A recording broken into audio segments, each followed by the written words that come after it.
ទាំងបងតូចទីមដេកផ្ទាល់រនាមប្រស្បើកុនដកអូនកូនអ្នកសាជាភាពអគប់កូនអ្នកមានទ្រព្យកូនអ្នកមានសង្យុងអូនបានសន្យាចប់ការសិក្សារៀបការនឹងបងអូនចូលដល់ក្រុងអូនលងនឹងភ្លើងភ្លេចស្រុកស្រែយើងអូននាងភ្លេចប្រុសបងហើយស្រុកស្រែយើងស្រូវទុំហើយអូនមកស្រុកទេ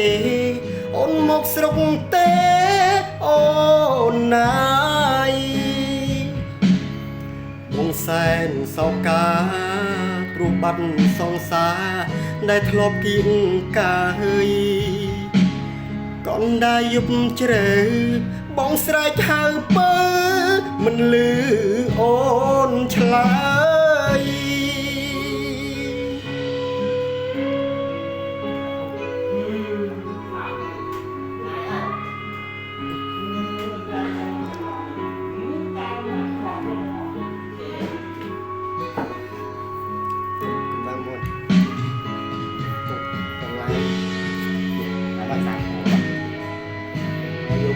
មកស្រាប់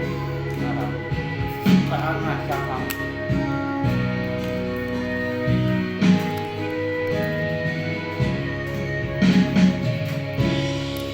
បើអូនភ្លេច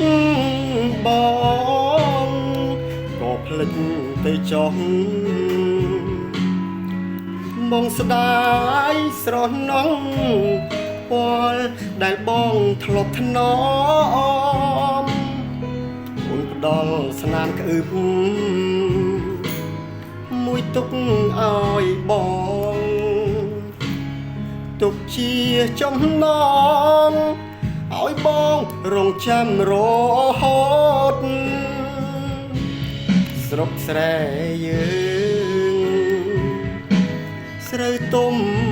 ហើយអូនមកស្រុកទេអូនមកស្រុកទេអូនណាយបងសែនសោកាព្រោះបាត់សង្សារដែលធ្លាប់គៀងកាយកូនដែលយប់ជ្រៅបងស្រែកហៅពើមិនលឺអូនឆ្លើយកូនដែលយប់ជ្រៅបងស្រែកហៅពើមិនលឺអូនឆ្លើយ